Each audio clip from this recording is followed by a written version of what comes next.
Hey, everybody. Welcome back to The Collective. We have another fantastic show for you planned out today. I am very excited. We got Aaron rejoining us. Thank you so much. And a new face, John. Can't wait to talk to you. Before we get into it, though, just remind everybody like the show, subscribe, hit the subscribe button, notify yourself. That way you get your email every time that we go live, which is, of course, every day. So, if you all have any thoughts or questions along the way, by all means, make sure you put them up in the comment section so we can put them up on the screen. We can discuss them and engage them as we go from there.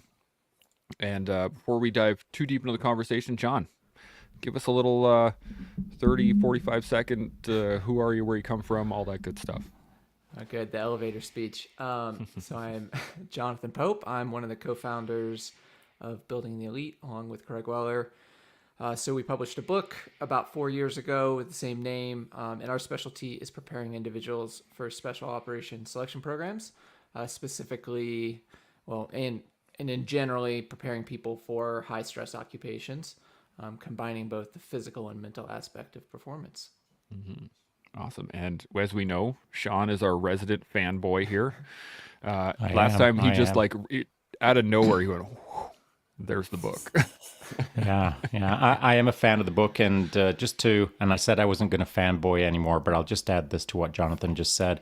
You'd stated that it was written maybe not specifically for special operations and that sort of community, though it is written directly towards them. That book I feel is a blueprint for everyone, anyone who reads it. I've had In fact, an athlete that comes to mind that I coached for 10 years is in Australia, and I encouraged him to buy the book, and he got it ordered down the land down under, and he finished it, and he said, I think this should be mandatory reading in every university and college out there. And I agree. It's a blueprint. And so it's not just for the special operations community. I think that it's for literally anyone who wants to get in the game of being better. You're welcome. And again, way to make the entire room uncomfortable. It's just payback. It's Yeah, payback. a little bit. Yeah, that's awesome. Okay, so we're gonna get into this. Like I said earlier, we are talking about emotional peak performance. So I'm just gonna give a little synopsis of something I read, and then I'm gonna hit you up, John, real fast. So what I have here says, understanding our emotions can lead to better outcomes for ourselves and others. And the intelligent use of emotions is a cornerstone of peak performance. Leaders, coaches, athletes, teachers, parents, and prime ministers can benefit from learning more about emotions, as emotions are data and information that try to tell us something. So, with that, which I think it's a really good intro to it. But John, why don't you give us a rundown? What do you think of when you hear emotional peak performance? Yeah, so it's a super broad topic, and I'm sure we'll drill down into this. But in general, emotions are ways of experiencing the world. They're not like deviations from reality or from rational thought. They're just ways of explaining the world. Like they're no different than things like thirst or hunger or pain or fatigue. Those are all complex sensations coming from the body that help explain our interaction in the world. And emotions are no different. They're really important for helping us understand how we're interacting with the people around us and building social connections. Like we're social creatures. Most of why we're so capable is because we're able to work together to do things, and our emotions are what help us understand how our interactions are going with other people. So those emotional experiences help us create really strong bonds and navigate complex social situations, which allow us to work together to be much more capable as humans. So if we're not in tune with our emotional experience, then we're not going to do a very good job regulating ourselves and thus working with other people. And we're always far more capable as humans if we're able to work with other people effectively, like attuning to their needs and having shared experiences and understanding each other. And that's really what the role of emotions are. And so the more emotionally competent you are, the more capable you are of connecting with others, managing your own experience, and relating that to others. And that helps people work together towards whatever it is you're working towards, like in any context. Like that, Aaron. What do you think? Yeah, I'll piggyback off of that. It's definitely the subjective experience. It's how we create meaning. And I think those sensations and making meaning out of the world are that aspect of life that allows us to be wired for connection and be tribal, but it also allows us to understand ourselves better.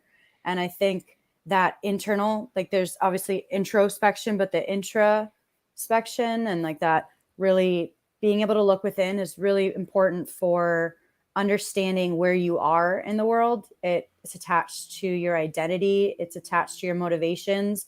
So anytime I work with a client, I definitely like to help them understand their emotions and be able to identify them. I'll use like an emotions wheel where, you know, you've got like, I'm sad, I'm happy. And then it kind of branches out again and a little more complicated, a little more complicated.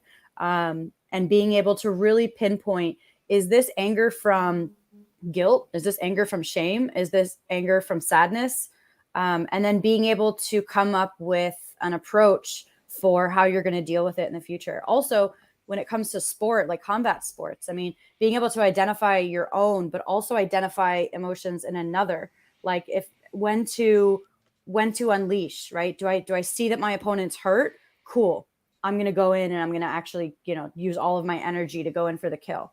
But if I'm not, if I feel like they're really controlling themselves and their own arousal and their own emotions, then I may have to poke and prod until I can get them to their weakness. But it's definitely about being able to manipulate them, recognize them, understand, be aware of it, and then regulating it, which is a whole nother ballgame.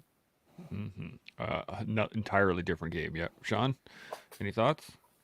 Well, something that Jonathan said there that made me consider the subject just a touch differently is we all know that our bodies are the receptor or it's like a radio antenna for the world around us. Our body interprets what's going on out there, and our brains interpret what's going on in here. And when we connect our brain to our body, our brain reads the signals from our body that's getting signals from the external world.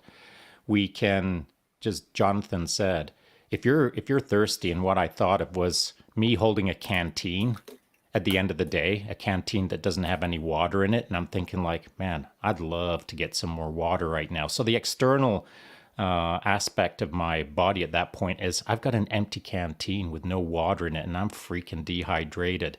Then my emotions get overlaid on that external process, that external to my body.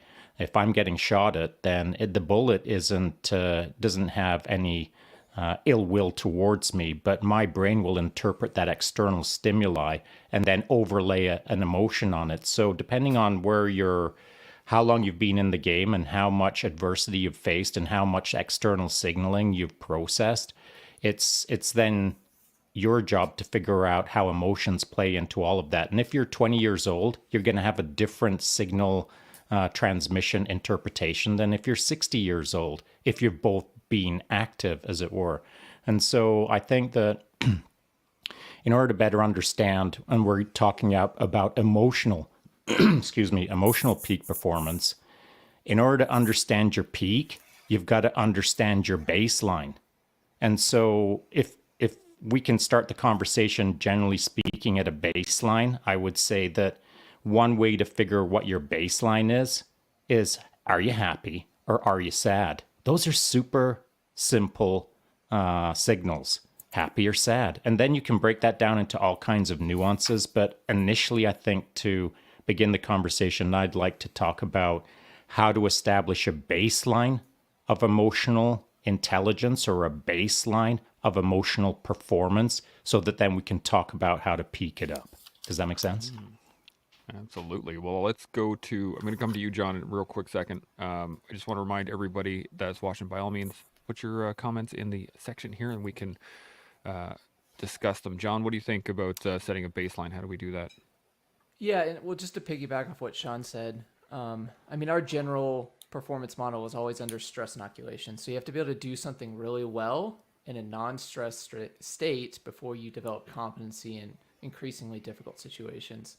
So Sean's exactly right there. And that's always like the overarching lens through which it's helpful to think about increasing your competency in any skill. Like, can I do this in the easiest conditions possible, and then slowly increasing levels of stress while managing success, like mostly being successful. So to go back to your thing, kind of your baseline, recognizing your emotions. Mindfulness is the main key here. So meditation can be really helpful for this.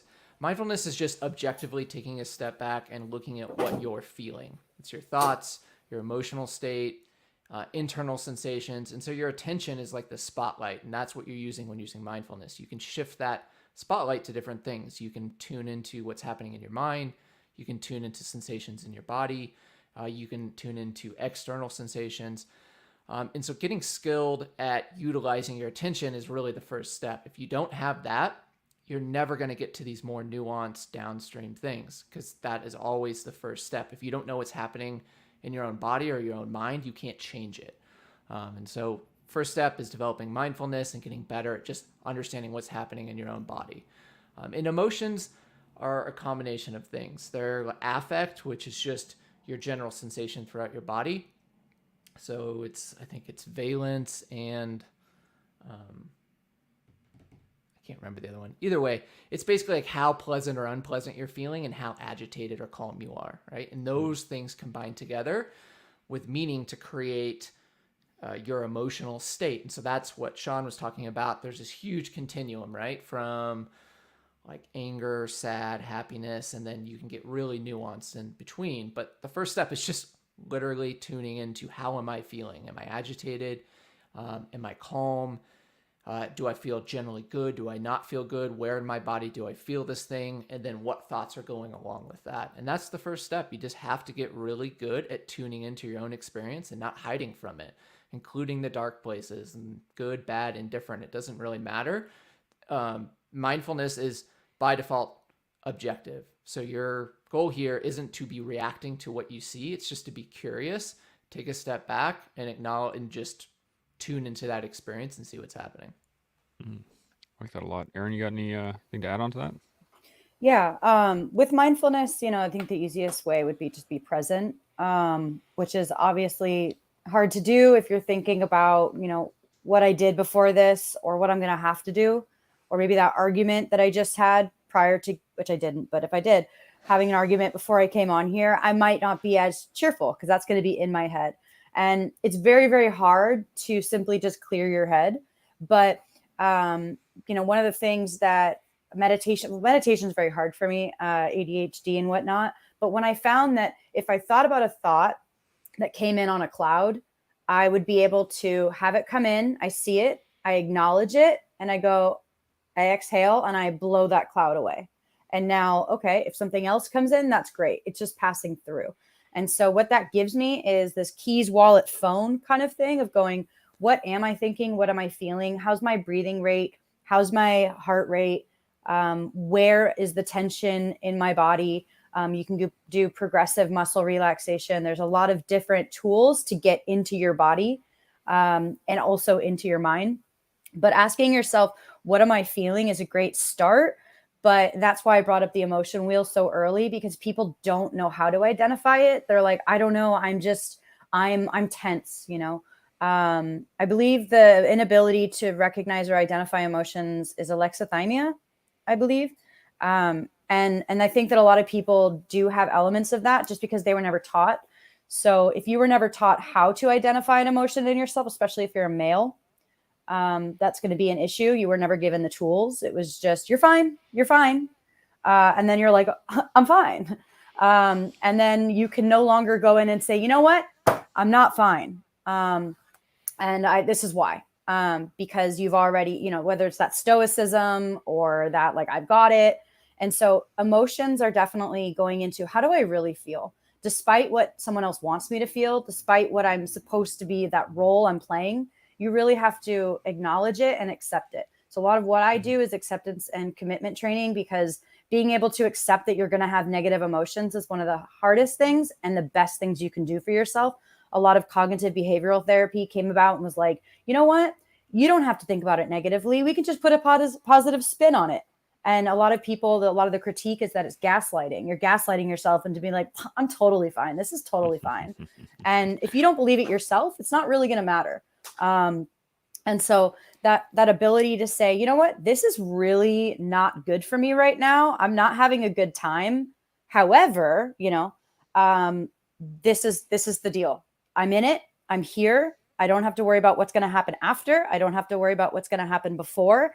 I need to take my keys, wallet, phone approach, figure out what the physiological, the psychological, cognitive, emotional, all that aspect is going on. And then I can sum up how I feel about it by labeling it. And labeling is probably the easiest one. And then you can go on and say, okay, if I feel this way, how am I going to deal with it? Or what do I want to feel? And how do I change that gap between what I am feeling and what I want to feel? And that's what peak performance is about. And I can get into eyes off and all that, of choosing which emotions that you want to feel and how to get there. But if you don't know what's going on inside, which a lot of people don't, it's unfortunate, because they're afraid to, there's a stigma against it, machismo, whatever it is, then that's going to be the biggest thing. And it's hard to say, like, you know what, sometimes you got to cry it out.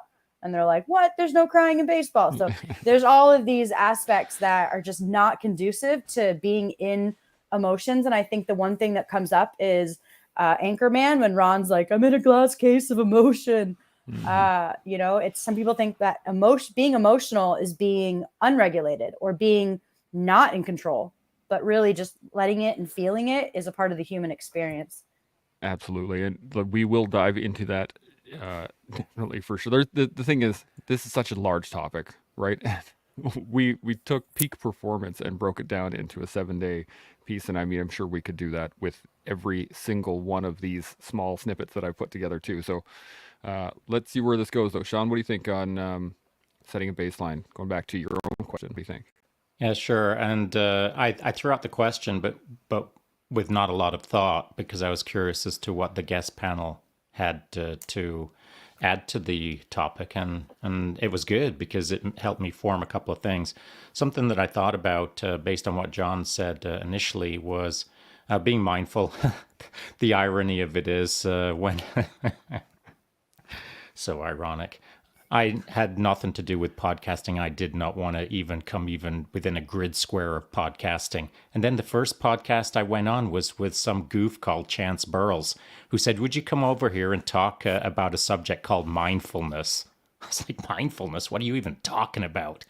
So I had to research mindfulness for 2 weeks in order to spell it and then talk about it. I think it was a pretty good podcast. What do you think, Chance? I really liked it. I thought it was great. I thought it was pretty good. Why it was pretty good, in my opinion, is not because I said anything intelligent. It's because it made me think about thinking about mindfulness. And that's what you got to do, man. You got to think about mindfulness. You can't just like wake up in the morning, go into the kitchen pantry and pour yourself a cup of mindfulness. You can't. You've got to actively pursue mindfulness. And in order to be mindful, you've kind of got to get rid of being mindful, but you got to work on being mindful. So you've got to figure out a way to engage in the now, really be present, like I'm trying to be right now. I'll forget what I said a minute ago because I'm just trying to exist now. And I've found a way now for myself. I'm still not very good at it, but I'm better at it than I used to be because I've been actively pursuing it for quite a while. I try to exist in the now. And as John said, I try to be curious. I'm trying to adventure in the moment. When I'm making a coffee, I'm pursuing the adventure of coffee. I'm looking for little ways to do it a bit differently, or I'm looking to do it precisely the same way I did yesterday. But I'm not getting in the way of myself.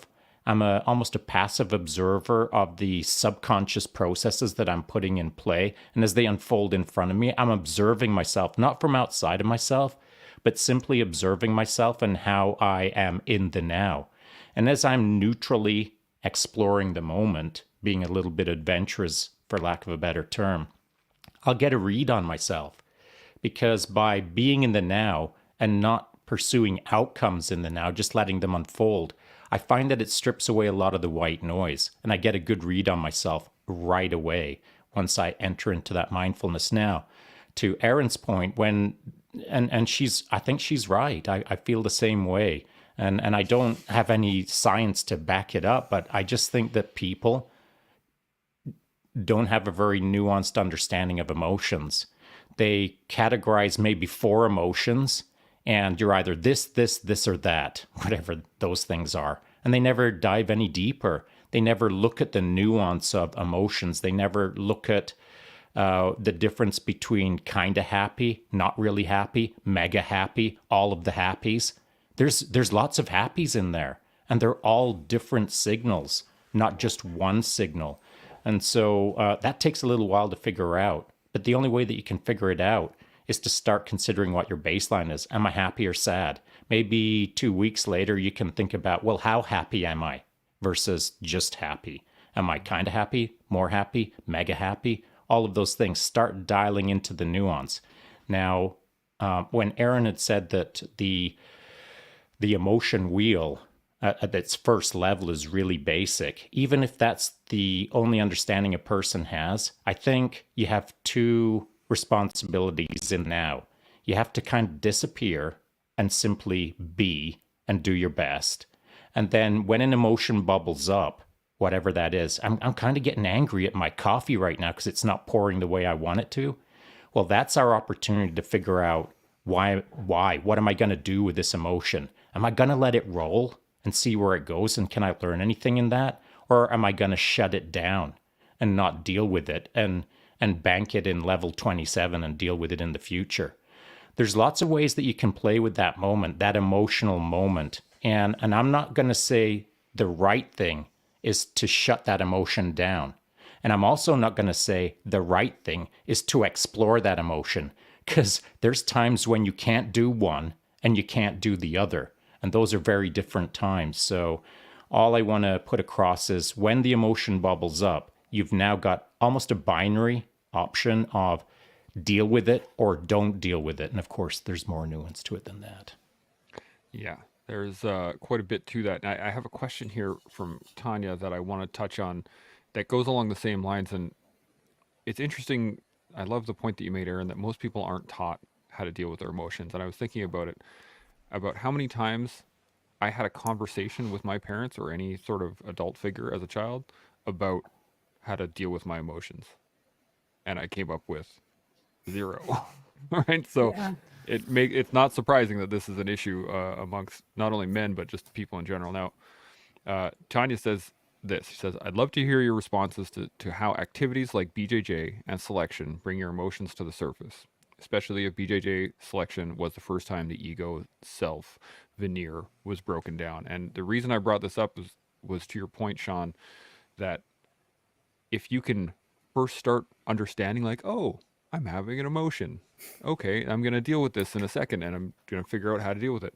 If the first time that happens is when you're getting smothered by a 200-pound dude that's all sweaty in BJJ, that's going to be almost traumatic, I would think. So, or if it's going through a selection or whatever, right? So, what are you guys' thoughts? John, I'm going to come to you first in response to Tanya here. Yeah, I mean, so emotional regulation is obviously a skill, and I talked about this earlier, where the degree of stress that you're under is going to change your ability to express skills, right? So you might be able to do something in a calm environment. Everything's context dependent. So on a day-to-day basis, you might be okay with just repressing your emotions or having a very generic continuum of what emotional experiences look like. But then when you're really in a challenging situation and those emotions are amplified dramatically and those sensations are really, really intense, you can't hide from them. So if you don't have the ability to manage yourself effectively, then you're going to be in it really strong. And when you have too strong of a stress response, you lose the ability to manage it. Like your emotional brain takes over and you're going to feel that thing. And if you don't know how to feel it, separate your identity from that emotion and continue moving forward, then you're going to be hostage to that emotional response. And if it's not something that you've worked on refining and on accepting that you can have an emotion and continue moving forward or set it aside, then you're going to have a really bad experience and you're going to be purely in reactionary mode. You're going to be hostage to that emotion. You're not going to be able to respond the way you want to respond. And that's oftentimes what happens in those really, really stressful situations. Mm-hmm. Aaron, you got anything to add to that? Yeah, what I'm hearing is arousal, which is one of the biggest issues, I guess, with most people who are put under pressure. It's how you're going to deal with interpret that arousal. And what I'm talking about is the emotional arousal as well, as like, oh, this is going to be really hard. And maybe saying, oh, well, my heart rate's up. What is that, facilitative or is this debilitative? Is this going to help my performance or is it going to hurt my performance? And in arousal, we have the Yerkes-Dodson or the inverted U model. So if you're not aroused enough, you're going to be lethargic. You're going to be bored. You're going to have mind wandering. You might be like tired. You just don't care. And then you have, up at the peak, which that peak optimal performance is having just enough pressure and arousal within yourself that you're activated, you're mobilized. And you could talk about the threat or stress response and challenge versus threat states, which is really interesting. But if you are even more taxed, depending on which theory you follow, if we're just following the inverted U theory, over arousal, that might look like, wow, I don't have what it takes to do this. Or you get into that emotional brain, as you said, John, and being focused on like, I don't know if I have the resources to deal with this problem or this performance or this pressure. And so a lot of it comes down to approach versus avoidance. And what most people will do is say, I don't want to feel these negative emotions. So I'm either going to ignore them or I'm going to just distract myself or I'm going to suppress them, which is the worst thing you could do because they always come out in other ways. And so approaching would be first, I'm going to accept that, like, yeah, I'm having a negative emotion. Like, it's obvious, like I'm about to go against someone I'm going to the absolute, right? And I'm going against someone who is like 50 pounds heavier than me. And I could say, wow, I might get hurt. I might get humiliated, or I might, lose my status as a competitive person or an elite competitor. And so I have to focus on, what do I want to be seen as? Well, I could be seen as brave for even entering the absolute because I'm smaller. Or I could say, wow, I'm ready for this because I train with people in the training room all the time that are heavier than me. And I am capable of dealing with this demand. And then going into locus of control. If you can't control it, is it worth putting your time and energy into? I could cry about the rain. I could cry that it's raining and it ruined my birthday. Or I could say, you know what? That means that we're going to go inside and have some really good pho and everybody's still going to have a good time. So those coping mechanisms, whether they be emotion focused, where you're like, well, let me just look at it differently. Let me have a different meaning. Let me look and focus on the positive. Or you have, problem focus, which is, wow, it's raining, or I'm going against this heavy person. So I'm either going to put a canopy up outside to shield from the rain, or I'm going to say, I'm either going to say, yes, I'm okay going against this person because I've assessed my emotions and I've assessed where I am in my arousal, and I've assessed my coping mechanisms of saying, like, yeah, I'm okay in entering the absolute. I'm a pretty durable human. I'm not going to get broken easily. I'm not fragile. And that gives you the interpretation or the chosen emotion to move forward in a facilitative manner, rather than coming from an avoidance or a not enough feeling. Like that. Sean, got any points? Yeah, I've done a bit of BJJ and I've done a bit of selection, so I feel qualified to make a comment. And the first thing that came to mind is, in order to have emotional peak performance in these aspects, I do believe that you've got to have good emotional intelligence. And there's a number of different ways that you can achieve better emotional intelligence. Whether you're born with it or it's bred into you, I'm unsure. But culturally, I guess I was taught how to become more emotionally resilient, more emotionally intelligent. But I was taught by observing. I never attended the course called Emotional Intelligence 101, where I got a badge to wear on my left shoulder, because there was none. Emotional intelligence wasn't a word when I was in the military. However, I was in a unit that required some aspects of emotional intelligence. One of those things would be developing relationships or relationship management, I believe. And so you have to learn how to get along with people, men, high performers, in really adverse conditions, under threat, as it were. And when everyone's got their own ideas, even though there's a common goal or a common mission or a common trajectory, when you've got a lot of different characters who haven't been taught how to emotionally communicate, not a lot of communication happens. But here's the beautiful part. At that level, you don't have to talk a lot, because the job doesn't require you to have a little chat by the water cooler and get in touch with your feels. That is not the culture. And I'm not saying that that's good, and I'm not saying that that's bad. I'm just saying that's what is. Now, if you're not taught how to communicate emotionally, or you're not taught how to relationship manage with some emotional intelligence, and it's just an observed practice, it's going to take a freaking long time for you to figure things out. If you really invest in yourself, you won't learn it in a week, and you won't learn it in a year. You might learn it in a decade if you're passively observing how to do it better. So I feel that, and I'm not suggesting that this should happen in every tier 1 unit, but I feel there would be benefit to someone, anyone, to walk into these kind of organizations, and I'm sure it happens on the lowdown. I'm not suggesting it doesn't, but I think there would be benefit if subject matter experts stepped into these organizations and started not explaining or teaching, but opening the conversation as to how to better emotionally connect with your teammate, how to better emotionally move through moments, how to increase your emotional intelligence. I've been having this picture of a bunch of ninjas standing around a water cooler. Oh, how are you doing, man? Is everything okay at home? It's really Yeah, driving- literally no one would talk. exactly. Just a bunch of ninjas standing around the water cooler. Any thoughts on that, John? Yeah, I mean, to get into the emotional intelligence, so the better you are at regulating your, emotions are contagious, right? So you're talking about team environment.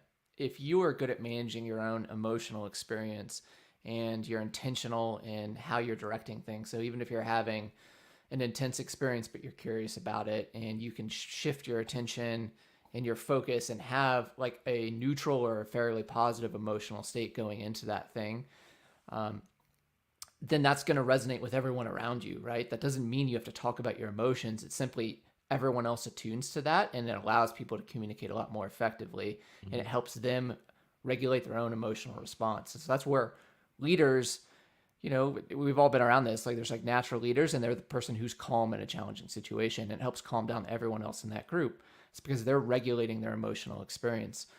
They're not letting it become hostage. And to your point, Sean, like there's a time and a place to feel emotions, but you can separate your identity from the feeling. You can still identify, I'm scared, or it's the same way with pain and fatigue. Like, oh, I'm in a lot of pain, and I can just set that aside and shift my attention to something else. Like I can be scared, I can be anxious, I can be frustrated, anything like that, and notice it, and then shift your attention to what needs to happen in the moment, right? And instead of just repressing it, acting like it's not a thing, and then it's just sitting there simmering in the background.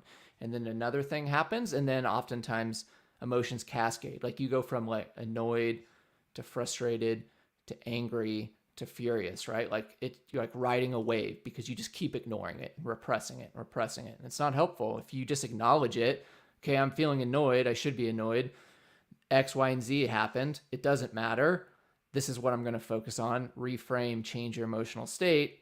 Now you can move past it, right? Like you're not living in the emotion. You're not sitting there being pushed to and fro by your emotions, but you're actually regulating yourself more effectively. And then that has a huge impact on everyone around you and your team. Like that. Well, I agree with that. And of course, I've seen it many times where, the times are tough and humor comes into the moment. We'll call it the dark humor, for lack of a better term. But humor occurs, and virally, it positively impacts everyone in the moment. I mean, you know what I'm talking about. And so with these kind of things, it is important to do that. But I'm curious, Jonathan, if you've got any observations, given that you're exposed to a certain demographic and you might have either cold eye reviewed this or had some sort of personal observations. And that's for special operations organizations, we'll say, at least in my experience, we didn't all get in touch with our feelings. We didn't get in touch with our friends' feelings. There wasn't a whole lot of feels. There was a whole lot of performing. And so when I left the military, and maybe every man who was in Tier 1 leaves Tier 1, I wasn't taught to communicate with non-Tier 1s. And non-Tier 1s are different than Tier 1s. And by that, I mean, like my wife is not Tier 1. And so how I work in an environment where my emotional intelligence understands what's going on, but the patterns that have been formed in me as to, get on, perform, don't worry about what's going on inside of me. I'm just going to execute against the mission, as it were. So, have you got any observations on kind of either a pattern or a trend or a theme that you see happening within these kind of settings? That's a good question. I mean, I think you're exactly accurate. There's a difference between what you're going to sometimes do in the performance environment and what you want to do in your normal life. But this is the same for a lot of different skills, right? Like you want variability. So when you're in a high stress environment, you're going to be really super high vigilant, right? And if you're in that for a while, your circadian rhythm gets messed up, hormones get way off course, but you necessarily need to be extremely vigilant and like on the drop of a dime, have a really strong stress response to perform, to go from like at rest to executing in the moment, right? But that is not what is helpful on a day-to-day basis in your normal life. You can reestablish those rhythms and have more variability. So you can go from being in that high performance situation, and then when you come back to your civilian life or your normal life, you can learn to regulate and express yourself more effectively so that you can connect with your wife or those around you who have a different way of being and operating in their normal life. So you can learn, it's a skill set. It's like anything, right? Think of, I go back to pain and fatigue because most people who train a lot have a really good mental model of these things, right? Like if you've gone through soft selection or you do jiu-jitsu at a high level or things like that, like your pain threshold is much different, right? Like your idea of a 9 out of 10 of pain is very different than what a normal person who doesn't do these kinds of things is, right? And so you can be in something that is like objectively fairly painful, and you'll ask someone like that, like, what is that? On a 1 to 10, how bad is that? And they're like, oh, it's a 2. Like, okay, well, if you were Joe the accountant, what would that be? Oh, it'd be a 6 or a 7, right? And so it's not that you have to ignore the thing. You just shift into a different performance mindset when the time dictates. And then when you go back into your normal life, you can shift your perspective and have more of a gradient and more ability to express your emotional life and connect with others, because that's how you're going to be able to do it in your normal life. Normal people, if you want to build strong connections, you have to be able to communicate your emotional experience. That's how we build bonds. I really like that. I appreciate the term that you used in there, variability. That was really key to me as I was listening to you. So thanks for that. I think variability in terms, it's kind of in context, right? So obviously in context, like if I'm at work, if I had a real job, I would be expected to be more even keeled. Whereas when I go to a concert, it would look weird if I was calm because I have like loud music. Everybody's kind of like, woo, yeah, like we're dancing, we're singing along. That's okay. So contextually, what is okay? So when you talk about pain, there's a lot of what I feel, especially in jiu-jitsu, is about consent, almost like, or consent and expectation. So if I'm training with someone, I can expect that I am going to feel pain. I'm going to feel pressure. And there's only so much that I can do about it. But if I'm in a position where there's enough pain that I say, you know what, this is actually doing damage. This is something that I can't come back from. If I let my arm extend too much, and sometimes there's that feeling of like, wow, there's a stretch here. There's a stretch. Do I have to tap? Do I have to tap? And then you're like, well, yep, that's it. And so in training, you'd probably say, yeah, I don't want to get hurt. I don't want to feel pain really much at all. I'm just going to accept the tap. And so we can move forward. Okay, I learned from that. I'm not going to let that happen again. What can I take from it? But in performance, it's like, well, if I don't tap to this, I can go on to the next round, or this is the final of worlds. And I need to just withstand the pain. I'll deal with it later. But right now, this is demands of me. So it kind of brings me back to that attentional model of that internal versus external. We talked about going inside and saying, what am I feeling? My keys, wallet, phone. What's happening in my body? But also, what are the demands being placed on me? So having that external. So you can have that internal or external and broad and narrow. So external would be, like broad would just be, okay, I'm taking in all of my surroundings and maybe like what's happening, who's over there, maybe where something is, maybe where the bathroom is, where the bullpen is. And then having that narrow kind of like, okay, when you get into the match, now you're in the bullpen, now you're waiting. Now it doesn't really matter what's going on outside because you're just focused on what's going to happen when you walk to the mat. Maybe your opponent's in the bullpen with you and you might read them and see, okay, what's going on with them. Maybe oh, wow, they're really tall, or, whatever. Maybe you want to make strategy or tactical changes. And then having the internal is like really focusing on what I'm feeling, but also what I'm thinking. And sometimes you have to go with that broad, and also you have to go narrow. So internal narrow would look like, am I feeling scared because of this? Am I feeling scared because of that? Or just like, am I feeling scared? Am I feeling happy? That would be more of the broad. And so knowing when, like, that focus, and you brought in, John, attention right from the beginning, is focusing on, what am I feeling, but is it conducive to this context and this situation? Is it helpful? Is it harmful? And then springing into action in terms of, what do I need to bring down my arousal, bring up my arousal? Do I need to be more hyped? Do I need to be less hyped? And emotion is always going to be tied into the context and the arousal and the demands of what you're going into. But definitely context and learning, okay, I don't need to be so hypervigilant here, but I do need to be hypervigilant there. And so that is more of just that conscious effort, and then figuring out the patterns of what is needed in each situation. Mm-hmm. Like being able to pull stuff from your tool belt. I'd like to play with that for a sec. By all So means. Aaron had mentioned, training. In training, you'll accept an amount of pain or an amount of pressure. And if it's a long training camp towards Worlds, let's say it's a 6-month training camp to get to Worlds. And throughout that 6-month period, Aaron is going to accept X amount of pressure and pain. But when it comes to Worlds, when she's at Worlds, it's going to be a different acceptance rate. She's going to accept more pain and more pressure in order to perform against the outcome that she expects of herself that she set 6 months ago.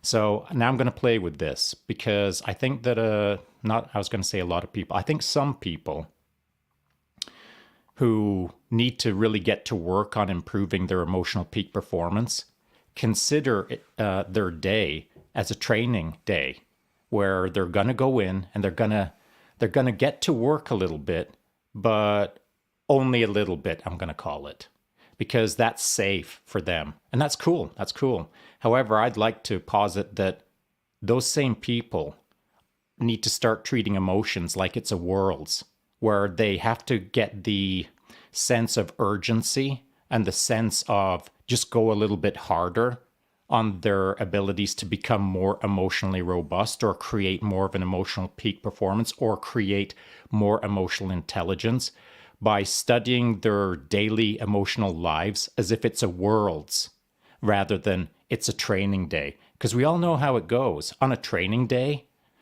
if you wake up tired, unless you've got a lot of conviction, unless you've got a lot of discipline and focus, you'll wake up really tired and think, you know what, I'm going to take the day off. I'm going to go train tomorrow. And that's kind of how emotions can work sometimes when you're starting to work through the process of trying to figure out who you are, why you feel the way you do, and how to start doing it better. If you treat it like a training day, you might not get to work. But if you treat it like Worlds, you'll for sure get to work because it's got a higher priority. I hope that makes sense. Any thoughts on that, Aaron or John? No? John?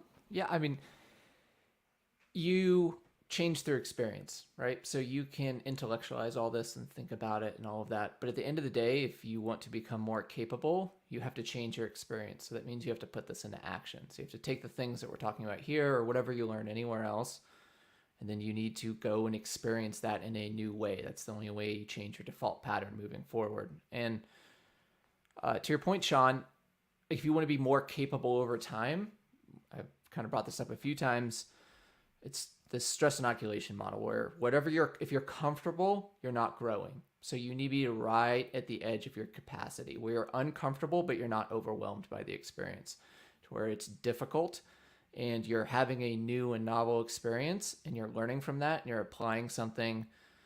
Maybe it's the same strategy and just a more challenging situation, or it's a new strategy and you're exploring something, but that's how you're going to learn and adjust. And If you're just doing the same things every day, things aren't going to change. It's just you're on repeat. It doesn't matter how many things that you read about. And this is one of the things that we really focus on with all of our clients is you don't know anything until you've experienced it. You can intellectualize it and you can think about it and you can understand it with air quotes. I understand that. Like, and that's great. That's a good starting point.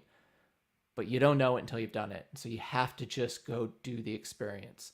Like it's less about accumulating more information and more about the application of that. And that is always where the rubber meets the road and how you're actually going to grow. Yeah, I agree with that. Aaron, you got any points on that? Yeah, there's a lot of talk about how we can intellectualize emotions, but we don't know how to feel it. So I can say, yes, I am ecstatic, right? I'm invigorated, I'm energized, but what does that actually look like, or what does it feel like? How does it feel in my body? Well, the thing is if I look just at my body and I say, wow, there's butterflies. Well, my brain doesn't know the difference, whether that's excitement or if that's nervousness. And so it's how I'm interpreting it. But it's that feeling. And so we like to think of emotions as something that's like in our brain or our mood or a certain lens, like when you put that rose-colored glasses on. But the real way to tell when you're feeling an emotion is to look at your physiological responses. That's probably the easiest way to read it, because am I scared? Well, scared is usually going to be tense. You're going to think of in a threat state. You're going to think, wow, there's something out there that I may not be able to deal with, or I know that I won't be able to deal with it, which is even worse. These are my resources. These are the demands, and I'm perceiving these demands to be bigger than my resources. And so you take a threat state, and then you're like, wow, I need to, you might have cortisol running through. You don't have the glucose and the oxygen going to your brain. You're not able to make better decisions. You're not really able to be in the moment. You might be thinking in the past or the future of what's going to happen or what has happened, usually in a negative light. And so the ability to change that into a challenge state is to look at, no, I have my resources. What do I have that is going to be able to have this effect on these demands? How am I going to cope with these demands and having good coping skills? And so that's the intellectualization process of like, let me develop all these coping mechanisms that are going to help me deal with whatever stressors come in. But it's not until you get in there and experience it and actually apply it with the arousal, with the demands that are right in your face, and being able to deal with that in a way that like you're not going to abandon that plan, or you're not going to abandon what that existing feeling is. It's constantly taking in new stimuli, assessing it, putting it through, okay, do I have the resources to cope with this? Yes or no? And then going off, okay, is it something that I can actionably do to deal with it? Or is it something that I could just imagine, okay, intentional deployment or cognitive reframing, and being able to take that option of like, how am I going to cope? But it all comes down to that stress. Whether it's the stress of like, oh my gosh, my wife is mad at me, or it's the stress of, someone is out to get me and that's, wants to do me harm. Mm-hmm. So like the context and stuff, but really paying attention to what is required of me and what are those demands. And that can be a really good way to intellectualize. And then when you're in it, that's why I always tell my clients in training is, can you make it more intense? Can you bring up the intensity? Because yeah, you can pass someone's guard when no one's watching and you're just, yep, I do this, I do that, I do this. But what happens when your coaches are watching, your teammates are watching, and you're living up to their expectations? There's external validation involved, whether it's praise or affirmations or a trophy or a medal. So all of those aspects matter. It's just so complicated. It is not a simple subject, that is for sure. Complicated. Honestly, we could literally sit here and talk all day. We say this almost every day, but we could sit and talk about this all day. I have a number of comments here I wanted to hit, but any other thoughts from anybody? Sean, you got something? Hit him. Okay, I will hit him. Here we go. So we got Dave jumped in early. He said, we have 3 pets at home. And I always found it so amazing at how they respond to our emotions, and often looking to comfort if there is sadness or frustration present. They read the room better than most people, and I think we can learn a lot from how tuned in they can be. think that's absolutely true. But dogs are a very mindful animal, right? That they live in that mindful state of just what is happening right now. Yeah. Any thoughts on that before I move on? Yeah, I do, and it actually relates to something Sean talked about before, where our emotional expression is very cultural specific. Like there's a lot of cultures out there that might seem cold to the average American, but they just do not express their emotions the same way that people who live in North America who tend to be more expression of emotions. And there's other cultures that express emotions much more so than we do here in the U.S. But attuning to people's emotions and being emotionally intelligent does not mean you're like the weather vane, just like going to and fro, like up and down and expressing yourself a ton. Like to your point, that's what animals are doing. They do not have language, so they pay attention to body language. Like 80 to 90% of our emotional expression is through our body language. It is not through our verbalization or the words that we use. It's through how we move, change our breathing, all that type of stuff. And dogs are extremely perceptive and they pick up on that, right? Because they don't have other means of attuning to us as humans. That's their medium. That's how they do it. They look and they pay attention to how we're moving. And so getting back to what you were talking about, Sean, before, in certain high performance environments, yeah, you're not going to talk about your feelings, but good teammates and good leaders pay attention to body language and then they adjust their approach accordingly. So if you're going to a situation, somebody, and Aaron was talking about this before with arousal, they're not aroused enough, right? That's when maybe you give them a little bit of a pep talk, right? If somebody's hyper, like too aroused and they're stressed out, that's when you come over and you give them a couple of calm words, a couple of cues, and then it brings them down, right? Like people don't think of that as emotional regulation, but it is. That's emotional intelligence and that's emotional maturity. That's understanding your own environment, regulating it, and then helping, you're tuning to someone else and then helping them co-regulate their emotional experience so they can perform really well. Your expression of emotions is largely contextual, as Aaron was talking about. So the way you express yourself might need to change with your spouse because they express themselves differently and have a different expectation. But on the whole, again, being emotionally intelligent does not mean being this like weather vane. And that's what dogs do. They like attune to body language. And the better you are at that, that starts with understanding your own emotional environment. Then that allows you to step outside your emotional environment. If you are repressing emotions, you can't pay attention to others. You can't attune to anyone else. You're so absorbed in your own experience that you can't really pay attention to how anyone else is doing. So the more regulated you are, the easier it is to see what other people are doing and then help them regulate their experience. I do want to add one thing. I recently read a study about 3 middle-aged women that they interviewed them at their home and they had them do mental arithmetic, which obviously is difficult, not being able to do it on paper and whatnot. And they had it just with the experimenter. Then they had their best friend, their human best friend, and then they had their canine best friend with them. And all 3 women performed better with the dog there because even though their human friend was supportive, they were seen as more judgy than dogs. I thought that was great. I like that. We should make a tier 1 team of just dogs then. Just dogs, yeah. Definitely no golden retrievers, probably. They'd be able to get into any secure environment everywhere. Just a curiosity, John, given what you just said, and I feel that certainly I've been with some organizations where there isn't much talk done, there isn't much of anything given away as overt signals other than if you read the human body really closely or you read body language really closely. You might be reading body language at a long distance through a piece of optic called a scope. And so the observing human nature or observing body language, I feel like I was taught to do it pretty well because my bandwidth that I could observe just kept getting tighter and tighter the further you go up the chain of no signals being given. And so nowadays I find myself like whether I'm right or wrong, I don't know, but I get a read on someone super quick in respect to the vibe that they're giving off, for lack of a better term. And the emotional intelligence, whether I had any of it before I joined the Army, I feel like I've got a whole lot more now, because I had to learn how to read the now on an extremely granular level with very little detail to assess what was going on in the now. Do you have any thoughts on that?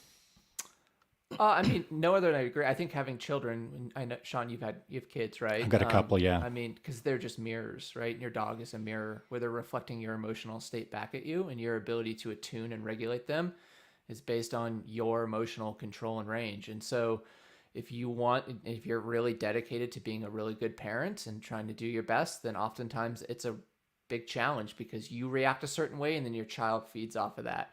And kids they don't have language for a while. So that is how they're communicating. They're reacting to your emotional state. And so parenting can be a really good way of helping to learn emotional intelligence and how to express yourself, because you're trying to teach kids how to regulate themselves and experience the world in an effective way so they can navigate things and make understanding of it.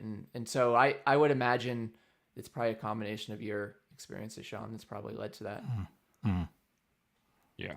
I was just thinking to myself, don't have kids just to learn how to emotionally regulate, though. No. That's probably not. I just want to touch on that. Make sure that people aren't just running out and be like, oh, perfect, kids, let's do that. Oh, good, a new tool. Yeah, Personal, yeah, professional development, kids. The collective recommended a new tool called having kids. I don't recommend that entirely. So, any other thoughts on that? I could just get a hit on a few more of these comments here because there's some good ones in here. Anybody? Good? Okay. Winterstorm kicks in and he says, we are empathetic to others' emotions and horrible at knowing our own. As a male, we tend to gauge how we feel by how much it stops us from doing regular things in our life, not how difficult they are. I'd say that's pretty accurate for most men. Tanya jumps in and says, in regards to negative feelings, I said once to my therapist, if I were ecstatic 24/7, I'd either be insane or a golden retriever. Accepting that storms come is important. Absolutely. Winterstorm then jumps in. He says, if we're still accomplishing things, then we're fine, despite it taking 10 times the effort to do so until we break or wear down. Yeah, that is the common thread on that one.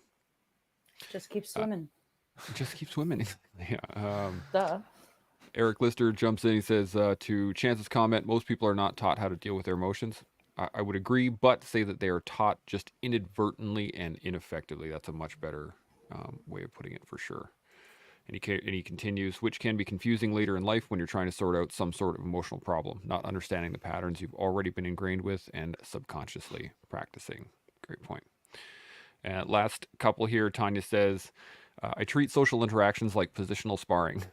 Rather than getting pissed, I'm having the same argument. I treat it as an opportunity to do it a bit differently. And this is something that I did consistently through trying to deal with my own issues through post-traumatic stress. Was I would hit that same wall and go, oh man, okay, no wait, this is the moment that my doc said I need to use this tool, and then I engage that tool, and sometimes it would work, sometimes it wouldn't, but eventually I built up to the point that now I can engage it way further than when the wall is present. I can engage it way back there. So with practice, The wall you can do appreciates it.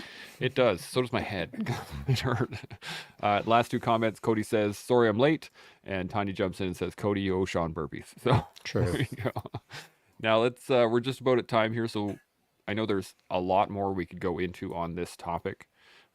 Let's get some final thoughts. Aaron, what do you think? Yeah, I was kind of thinking about, all right, well, what actionable tools can we give these viewers to move forward in emotional intelligence? Mindfulness, seeing your thoughts and feelings as objective, kind of being able to like either look at it as, oh, someone else is feeling this way, and that's kind of like that self-compassion. We learn, oh, well, if I want to treat others this way, then I should treat myself that way too. And so sometimes it just takes, well, let me step outside or let me zoom out and kind of see what's at play here. So the zooming out is a really good one in terms of like the mindfulness, and also the feelings wheel. Look it up, emotions wheel, feelings wheel, Google it. There's tons of different versions. I recommend the one that doesn't have the color on it because I feel like the colors kind of tell you like, oh, red is angry, and it kind of has some assumptions. So just the black and white version is great. And obviously there are tons of emotions, but doing that, taking inventory is another way. So you can take inventory in terms of like, oh, these are the tools that I have, or these are the resources that I have. But no one really looks in and says, oh, I've dealt with, bad situations before, or I've been here before. It's that internal inventory of saying this is what I have available to me. Just like you were saying, Chance, about the tools. But a lot of it is inside. So what's going on inside? And I'm always going to say keys, wallet, phone, and looking within and having that introspection. Mm-hmm. John, final thoughts? Yeah, to add to what Aaron said, some tools and next steps, things to look into, and to address some of the comments here about what we're taught growing up. And a lot of this boils down to attachment theory and how we are taught to create bonds in life. And there's 3 primary attachments, like secure, which is ideal, where you generally feel secure in who you are as a person, that you can be in difficult situations, you can rely upon others, you can rely upon yourself. So that means you can experience intense sensations, whether that's an emotional experience, a physical experience, whatever it is, and you will come out the other side okay. And there's avoidant and anxious. And so your ability to regulate yourself and build this emotional intelligence emotionally oftentimes comes down, the first thing you have to do is assess your attachment, both with yourself and the patterns that you're taught. So if you have a secure attachment with yourself, that means you feel okay about who you are in the world. It doesn't mean that you're not a project and you don't want to become better and you're not trying to continue to live your values and be the person that you want to be, but that you are accepting of who you are as a human being, and you know that you're doing the things that you're in control of, and you're not overly anxious, and you don't run away from difficult situations. And so if those are patterns that you're into, so yeah, I would look into attachment theory related books. There's some good books out there on that topic, and that can be a really good starting point, along with the things that Aaron spoke about, for starting to understand your patterns in life and how you manage emotions and your relationships. Yeah, absolutely. Sean, final thoughts? Yeah, I like both of those final comments. And what it made me think of is no matter who you are, what phase of life you're in, your age or what have you, your personal circumstances, I think for me it comes down to observing and trending the pattern that you're in. You've got to reflect backwards and understand where you were a year ago, 10 years ago, 40 years ago, whatever the case is. See how you were doing then and see how you're doing now. Contextualize yourself against yourself. As Aaron said, do an inventory and see what's going on. And I think if you can start as simply as, am I happier or sadder than I was a year ago? That's a start. Any simple start is a good start. And along the way, you'll find some granularity or nuance in your emotions. But don't hesitate to do that inventory today. Get on with figuring out how you're doing today as a baseline and how you are patternizing yourself against a year ago, 10 years ago, etc. Get some context as to whether you are in a growth mindset for emotional peak performance or you're in a fixed mindset. Mm-hmm. Yeah, there is, and like I said, there's so much to this. We could speak all day in this. My wife would not be very happy with me, and I would then have to deal with her emotional state and mine after that. But I do really appreciate it, Aaron, both Aaron and John, so much for this conversation. It has been quite enlightening.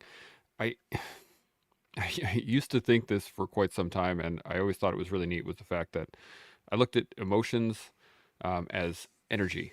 And when you think about energy, energy can't be created or destroyed. Neither can the emotions. So if you put them off to the side, they're going to come back. You're going to have to deal with them sometime. So may as well deal with them right now. If you can, if you have the opportunity, put it that way. And I really like this concept. I'm going to probably make a t-shirt out of this one. Pour a cup of mindful in the morning. I really like that a lot. You can just do that every day. Then you'll be set. It's a pretty solid way to start the day. So I really appreciate, again, all of the people watching, all of the comments that came in. If you guys do have any more thoughts or comments, by all means, put them in the comment section. We read them all post-show as well. So that was awesome. And yeah, Cody jumps in. Thank you for your time, everyone. Great talk. And Tanya, Roger that. He's on it. He's going to start pounding out the burpees. Awesome. And, as we all learn more about our own emotional states, that allows us to be able to build upon them and grow into the person that we're meant to be. And you can do that every day with us here on The Collective. See y'all tomorrow. Chimo. Chimo.